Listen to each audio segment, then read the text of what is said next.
দেখুন কত ফুলের গাছ আজকে তোমাদের একটা মজার জিনিস দেখাবো। কি দেখতে চান আপনারা? তাহলে একটু কমেন্ট করে দিও। তাহলে দেখতে দূরে যাচ্ছি না। কি গাছ? কেমন হয়েছে বলুন আপনারা? দারুণ হয়েছে।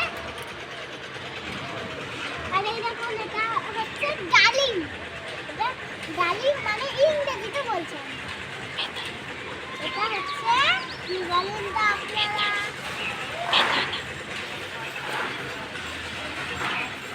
আর এই দেখুন আমাদের তেজপাতা গাছ।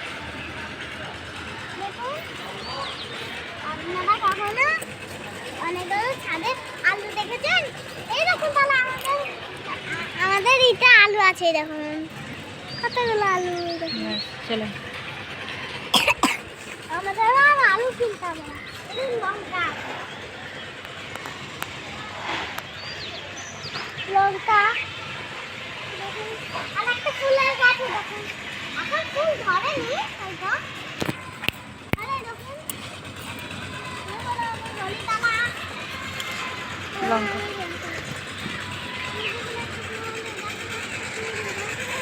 আর একটা ড্রাগন গাছ এটা ছোট আছে এখনো। আমি এখনো ড্রাগন খাইনি। এটা একদিন খেয়েছি। অজিতদের ঘরে একদিন খেয়েছি। এটা কোনো একটা ফুল গাছ। লঙ্কা দেবো কর কর। এই লঙ্কা গাছটাতে কতগুলো লঙ্কা ধরে আছে আপনারা কি জানেন? তাহলে দেখুন। এই দেখুন এবার আপনারা মজাদার জিনিস দেখুন। সেটা কি আপনারা কোনো দিন দেখেনি। সেটা কজন দেখেছেন? তাহলে দেখুন আমাদের কামরাঙা গাছটা। আমি এখন ইংরেজিতে বলতে পারি না কামরাঙাটাই।